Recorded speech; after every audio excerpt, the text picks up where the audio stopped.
আমার কাছে 22,000 রিয়াল, 10,000 টাকা ছিল। এটার ভিতরে ক্রেডিট কার্ড ছিল, পাসপোর্ট ছিল, ভিসা ছিল, টিকিট ছিল।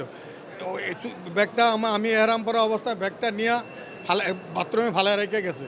এখন এটা ওই ইয়ার রুমে ওই যে মাইকিং করানোর ওই জায়গায় জমা দিছে। জমা দেওয়ার পরে দেখি এটার ভিতরে শুধু পাসপোর্ট আর ভিসা আছে, আর কিছুই নেই। আর ক্রেডিট কার্ড 2টা আছে। একজন হজযাত্রী তার সর্বশেষ যে তার যাওয়াটা কতটা আপনারা এনশিওর করেছেন, কিংবা যে শনাক্ত করার বিষয়ে আপনারা কি কাজ করছেন? আজকে একটি অনাকাঙ্ক্ষিত ঘটনা হয়েছে। আমরা সেই ঘটনার বিষয়টি গভীরভাবে খতিয়ে দেখছি।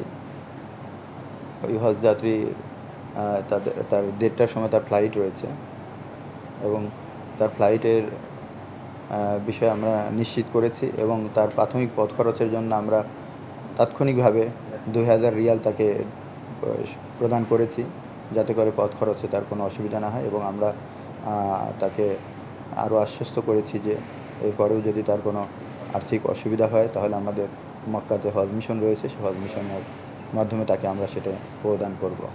আর এই ঘটনাটা আমরা গভীরভাবে খতিয়ে দেখছি।